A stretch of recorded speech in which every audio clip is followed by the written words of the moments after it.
Obviously, you watched the Sheffield United Villa game, I'm assuming, yesterday.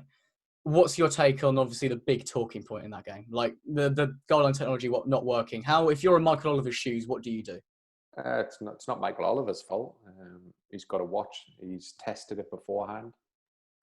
He's accepted that it's working, which it would have been. It would have been working possibly before the match, because he would have had... Normally what happens is players are kicking towards the goals with the spare balls, the substitutes or the players who were warming up. So the watch would have been working. And he wouldn't have thought anything else when the match starts, because the watch seems to go dead because there's nobody kicking the balls inside the goal. So therefore the watch goes dead, and you just believe that the technology is working. And at no point did Hawkeye have any problems with the system. So it's either a unique... I know Hawkeye have made a statement today, and they're saying it's a unique event, but I find it strange, because we did all these tests, and ironically it was at Villa Park, where the Premier League referees were all invited to Villa Park to trial the system, to have a look at the system, to see how it works. And we were putting balls up with jumpers, we're hiding the ball, we're pretending we're a scrum, just lots of different scenarios, because we're trying to get it not to work, and it always worked. We carried the ball over, holding it like this so you couldn't see us. We'd hide it behind the post doing this. We'd push it down the side netting, because there was always some errors with it very early on. Like, for example, you could push the side netting too much, and it would think that the ball's inside the goal, but that got solved fairly quickly with maybe some tweaks in their system. So it's worked for, 9,000 matches this year. We can say 9,000 matches. We don't know. But what we can say is it did work without any issues till last night. But I think what has caused more controversy is that, technology can fail.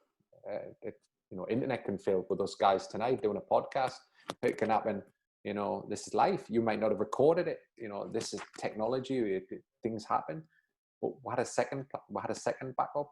And the second backup was the VAR, and for the VAR not to check it because he believed that the technology was working, it's a flawed... He's got a flawed mentality and a flawed system, because just because there's a technology in place, human beings should always check, and he should have checked that. I would like to see if that ball's in, or how far that was in, and then he had at least 1 minute, because there was no stoppage in play, could have easily have checked and went, that's a bit close, and then he could have advised Michael Oliver to stop the game and then get the decision correct. But he didn't. But then there's the other side of it. Stuart Bird, who was an assistant, could have said to Michael Oliver, I think that's close. That I would like that checked because of technology, or that looked in. But he's not going to be given the decision because he believes all the technology is in place. Why? If it's a millimetre over the line, it's impossible for a match official to see it. You're guessing. So let's be 100% sure that's what the technology is in place for. So Stuart Bird could have said to the VAR, please, I'm not sure the technology worked there. Can we just check that the ball was not over the line? And that could have then sent a message to the VAR to wake up and have a look at the decision. So there's many different errors that's compounded a decision that shouldn't have evaded the technology, because when you've got a ball over the line, or any decision that's matter of fact, it shouldn't be getting missed. And it's such a decision that can affect Sheffield United's chance to play in Europe.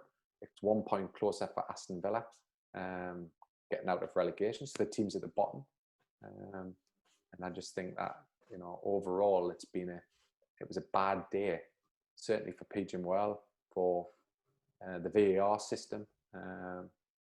And it shouldn't happen, because we want to be talking about football, not about scandalous refereeing decisions.